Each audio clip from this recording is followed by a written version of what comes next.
In this chapter, we're going to be exploring language and the power language has to be the keys to emotional freedom or the prison of anxiety and doubt and fear. Because language is not so much the words we speak, but more how we see the world. How we determine meanings, definitions, values, all of that lives in the world of language. Our beliefs, our story about ourselves.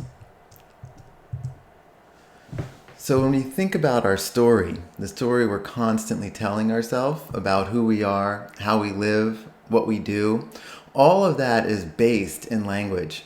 And so if we never take a look at how language is running the show, we are subject to it more than we have power and control over how we tell our story, how we see the world.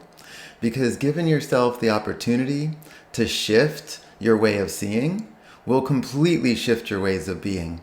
And anxiety, as we kind of tease it apart, you'll see, because earlier in the chapter on anatomy, we talked about the RAS. Well, this is where we start to program the RAS, or the RAS is just on autopilot on an old program, maybe even one authored by somebody other than us, our school, our family, our culture. Before we take control and ownership of our own story, a lot of it is written for us or authored for us. And in the power that we have over our story and with our story, we have three primary functions. We are the experiencer, and the experiencer is the weakest of the three. It's the one that is subject to the story. We're living in our story as opposed to authoring our story. So we are the experiencer of this story. And this is all based in language as well. And then you have the author. And this is where we have some leverage unless we never actually take ownership. If we don't take ownership, especially, most of our story was written before we were able. So before we even had language, who we were born into, where we were born, the region we were born in starts to determine our story. It starts to code our language. And so just because we say the word dog, well, that really small word might have very different meanings depending on the family you grew up in. And so really looking at how you developed your relationship to language and how language was given to you is a great way of taking ownership so that you can become the author. And that's a very powerful function, is that we write our story. As a coach, I've been working with thousands of people over the years. Something that I've seen show up again and again is how people have an opportunity when I hear their story. So many people tell me the story of the victim. So the traumas and the events that happened and shaped their life, that happened to them. And what's fascinating is right next to the victim story, there's an adjacent story, which is the hero story. All of the skills, abilities, the things that you learned through the process of going through those challenges is the hero story. And it's an amazing exercise, even if you want to try this yourself, to tell your story from the victim's track, which is all the traumas and things that happened, or the hero's track, all the things that you did to overcome that, to what you learned and how you grew out of those situations. And so these are different opportunities we have in the authorship of our story. And finally, we have the editor. And the editor of our story is the most powerful because we can look back in history and change some of the assessments of what happened to us. So while the assertions, the truths of what happened don't change, the editor can go back and say, you know what? That did happen and this is what I took from it. But now that I'm older, I have a better vantage point. I'm going to actually change my opinion of what happened in that scenario and see how that changes your story going forward. This is the most powerful aspect of the three. And this is what you have the opportunity to do when authoring your story. And so our story is our worldview. It is the way that we see everything. And our worldview is based in the language that was coded for us. And so when you go through this process, hopefully this will empower you to start taking some of that ownership back for yourself and start authoring your story from here forward, and more importantly, using your editor capacities to go back in history and edit out some of the negative assessments that you might have created and start putting in the positive assessments that will help you move forward in a new way. Because at the bottom line, language is generative. And oftentimes people use language in a descriptive way. So talking about history again and again and again, reiterating the story also perpetuates it moving forward. So if you want to experience a new story for yourself, you want to experience a new way of seeing the world, you can start to look back, changing that story so that your language starts generating the world that you want to see.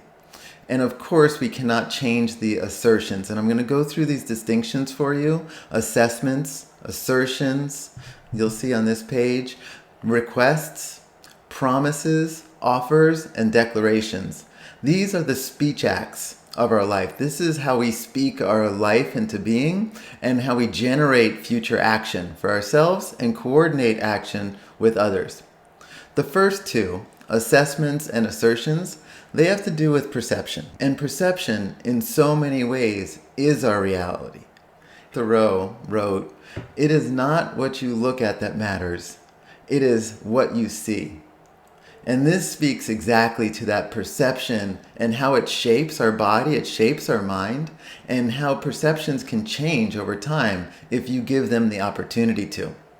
So assessments and assertions determine that perception. And I'm going to go in the next slide and break down each one of these a little bit so that you can see how these distinctions can serve you going forward. But again, assessments, assertions, requests, promises, offers, and declarations. These are the distinctions of speech that will empower you to determine your story going forward. In this handout, I highlight these distinctions for you so that you can get a better understanding at how to use these speech acts for yourself. And starting with assertions. And assertions are statements provable by evidence in reality. So assertions are important to be grounded in how you use them, and that every assertion you make is provable. So if I make an assertion that I'm wearing a red shirt, well, most people wouldn't agree with that. Most people would agree with me wearing a blue shirt. So how we make these assertions are going to be determined on group consensus, so that an assertion has to be true for everybody involved. And that's a really key distinction when thinking about assertions. And as these first two have to do with our perception, this is our shared perception. So assertions have to do with our shared perception. Moving to assessments, assessments have to do with our opinion. They are our opinions. And we are assessment machines, especially assessments of good or bad, pretty or ugly, like, dislike. And so we have an assessment about almost everything in our world. But it's really important to remember that this is an opinion, that an assessment is only groundable by our own sense of experience, our own opinions. They are not shared opinions of reality.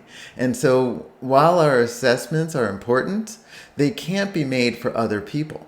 So if I say something is pretty or ugly, doesn't mean somebody else will think so as well. And oftentimes, especially with these assessments, is they're taken as assertions. People flip them all of the time. And so they believe that their opinions are shared by everybody. And this is a breakdown in communication for a lot of people. So if I say, "Oh, that is the ugliest piece of art I've ever seen," while standing next to somebody who thinks it's the most beautiful piece of art they've ever seen, if I just say it is ugly and I make an assertion for them, well, that starts to create conflict. And we can do this in many different ways. And so our opinions are valuable to us, but our opinions can also be valuable to others. In many ways, this is what makes a professional. So a doctor might make an assessment about health because they have a specific body of knowledge that gives them something to ground even their opinions as taken as close to fact, but maybe not quite fact. So they're making an assessment. Same with a financial analyst who might make an assessment of a stock.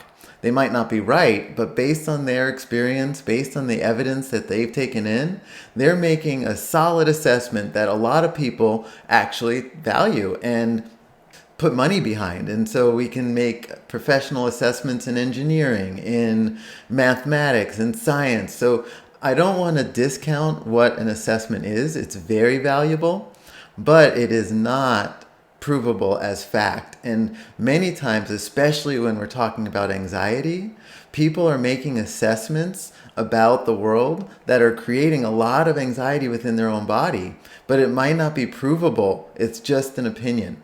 And if you're willing to adjust your assessments, that is a huge factor in changing our worldview, because our worldview, at the end of the day, is based in very little fact.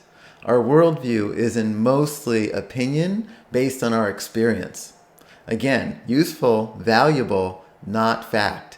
And so loosening up some of your own assessments, taking a look at your assessments, allows you to transform your worldview in incredible ways.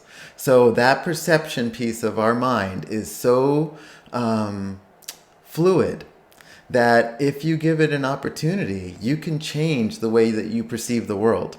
And grounding assertions as this is true, that's useful too, because sometimes we make an assessment of a threat. Maybe there's a threat for one person that's not a threat for another.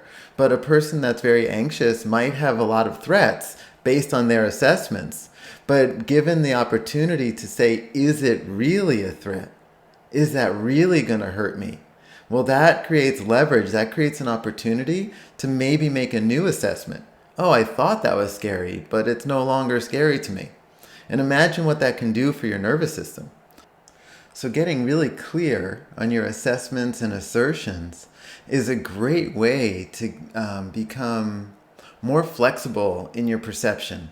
And the more flexible you are in your perception, the easier it will be to regulate your own nervous system. So these are powerful tools for you to shape your worldview and shift your perception to something that's going to serve your future.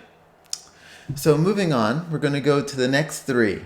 And these all have to do with our relationships, how we coordinate action with others, and how do we build trust through those relationships. So they're going to be requests, promises, and offers. I'm going to start with requests because requests are the most vulnerable speech act. They're an expression of need. When we have a need that can't be fulfilled by ourselves, we have to make a request of somebody else. And that is an extremely vulnerable act. And in my experience, people often avoid making authentic requests, especially ones of real need, matters of the heart, matters of the body. These requests are often ignored or avoided because they do trigger that deeper sense of vulnerability. And while they trigger that vulnerability, they're also extraordinary opportunities to build intimacy, to build relationships, to connect more deeply with other people is through requests. And so I can't overstate how powerful it is to go to somebody with a heartfelt request because it allows them to step up. It allows another person to fulfill on that. And if you make a really heartfelt request, it's often a gift, especially when you start to get really good at who do you make requests of. How do you go to the right person for the right reason? And when you do that, wow, it's amazing to see how much a person actually appreciates getting an honest request. That being said, they also are vulnerable because in making a request, we have to prepare ourselves. You have to be prepared to hear no. So making a request that doesn't allow for a no is more of a demand. And this is again where we might develop conflict with others if we make demands instead of requests. And so giving space for another person to say no, and honoring that no is a big part of what it means to make a real honest request. So this is a good practice in general, is what are your needs? Who can meet those needs? And then how do you make that request when necessary? So that's one part of the three, is requests. The other is promises. Promises are fascinating because they're actually how we shape the future.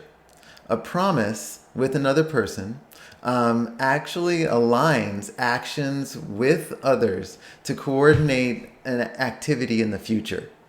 And a promise also comes with its vulnerability because we have to trust that somebody is going to fulfill on that promise.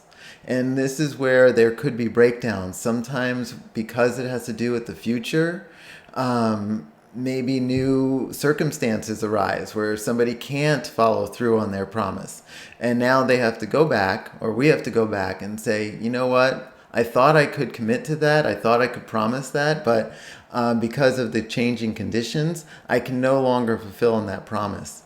So promises are a way that we coordinate action in the future, but they require risk.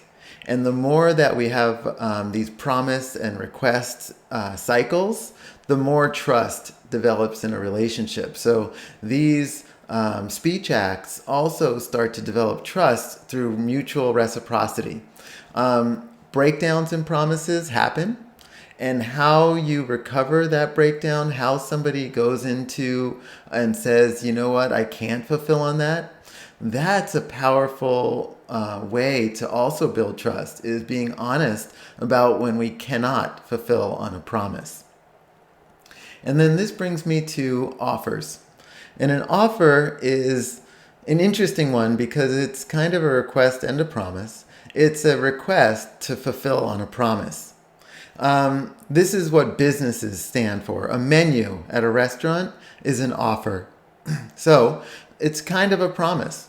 But it's also saying, I hope that this offer is attractive enough for you to want to come in. So if I go to a restaurant based on a menu,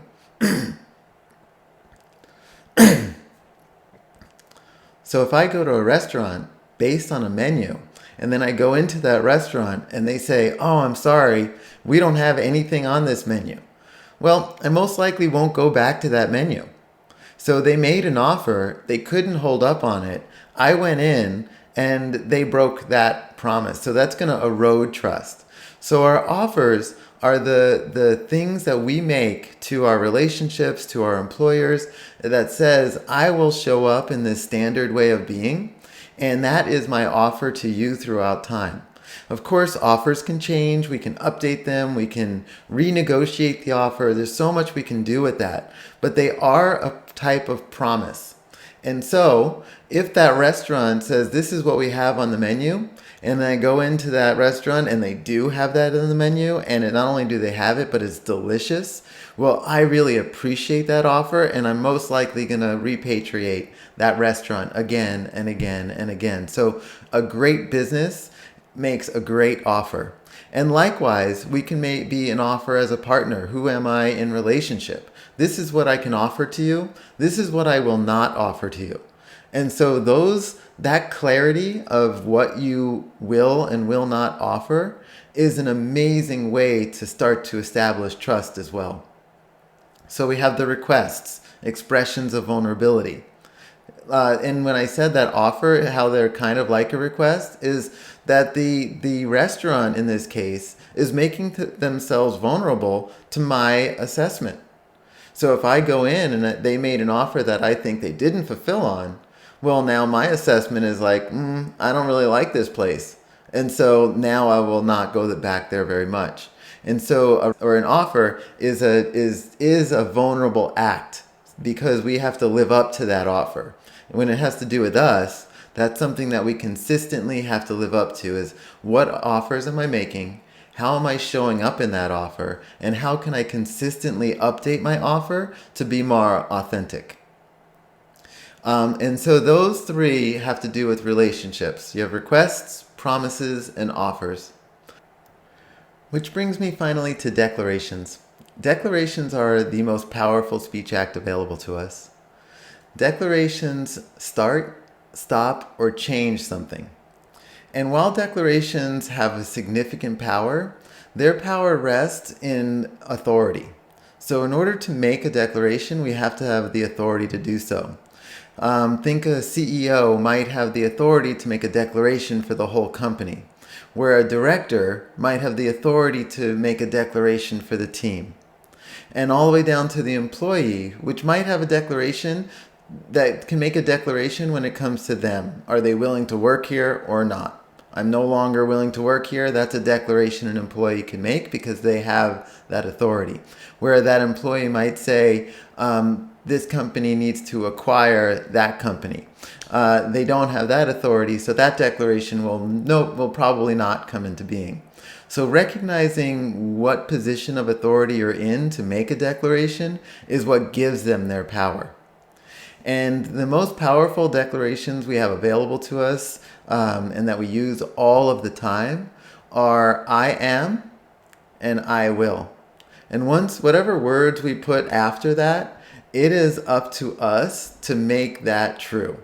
And so our declarations are kind of like forward-looking assertions where they will be provable and true only after the actions take place. So if I make a declaration today, it will be provable that it's true based on my actions tomorrow.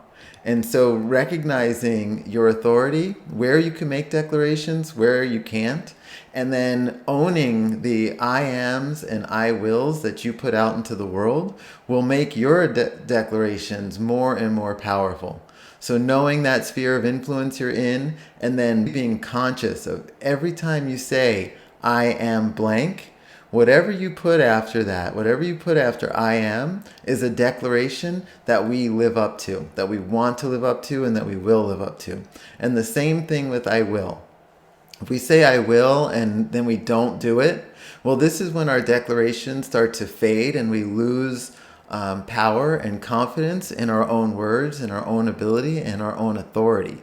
And so exercising your declarations and living into a declaration is a powerful way to move and transform and grow. Making declarations that are empty is a good way to deplete power and energy and momentum. So being skillful with this is key.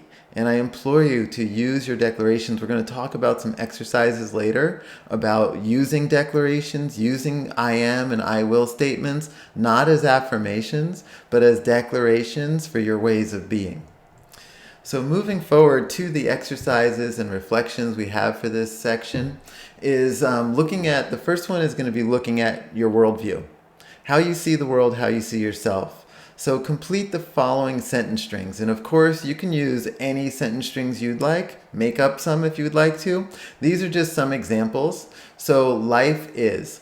Now, when you put life is, think of 3 words, not sentences, not phrases, 3 words that you would put after life is. The world is. People are. I am. And just 3 words, the top 3 words that come to your mind, and just look at how you see the world and yourself currently so that you can start to use this as a mirror or a reflection of how are you seeing the world, and then maybe what you'd like to shift. So after you do that, add 3 new words and see how that changes your perceptions of yourself and this reality that you're looking at. So in this exercise, notice what assessments stand out to you. Notice what you feel when you see those assessments, and then maybe shift them. Which ones are you willing to shift? Which ones can be different? How can you adjust these assessments in your worldview to start seeing the world anew and seeing yourself in a new light? When we have a lot of anxiety in our body and our mind, oftentimes it's generated from a worldview that's perpetually triggering a fear response or an anxious response. Shifting that worldview and seeing the world in a different way allows for a new worldview to kind of come into being and shift the moods and emotions that are available in your body and in your mind. The next exercise is noticing how these words, how these worldviews affect your dispositions. So although these are just language, it's just looking at language. How language lives in the body is really powerful. And it changes our posture, it changes our disposition. So practice what different words feel like in your body, what different language feels like in your body. I am powerful, and stand in what it means to be I am powerful. Even if you don't feel powerful in the regular, that's not your normal state of being. Take this opportunity to give yourself some space to try on different words, to try on different assessments, and see how that changes your dispositions and your postures.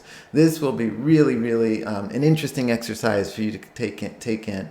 And then number 4 is listing declarations for you. So I am statements and I will statements. And it's useful to write these statements not as hopeful and wishful statements, but how you really show up, who you really are, and I am, and then what is your I will. So going forward, what declarations do you want to bring into your daily practice, your daily experience? Again, all of this is updatable and upgradable. You can go back and play with these as you want to and keep practicing them and see which ones really start to fit and take root, and also which ones are time to let go of and move past. A popular one I had was, I am terrible at art. I used to say that, and it's funny because I made an assertion about something that's my opinion, and then it kept me from doing anything artistic. And that's how so many of these opinions work, is that we hold them as truth. We make declarations on that opinion, and then it shapes how we act in the future. And so you can use that to your advantage or disadvantage. And this final exercise is your life story. So write your life story first with just the assertions. No embellishments, no emotional content, no assessments, just the facts. Just the facts. So writing your whole life story from beginning to end. Give yourself plenty of time for this exercise. Give yourself a nice quiet space to look at this. So you're just writing the assertions, what actually happened in your life. And write out your whole life story. And then go back and fill it in with all of your assessments and the ones that you currently have, and see how that shaped your worldview and what assessments you took from that. And then write it again and see if you can make new assessments to see yourself in a new way, even though the facts stay the same.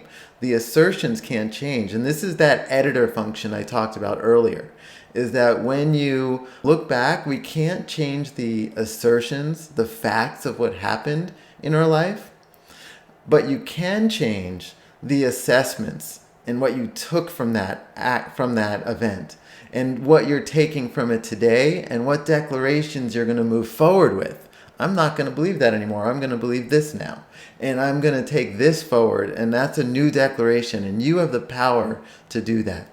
So this exercise and all of this exploration of language is to empower you with that editor function and the author function of your future. So I hope you enjoy that. I hope you enjoy this process. If there's anything that I can offer from this perspective, is that your language determines your future.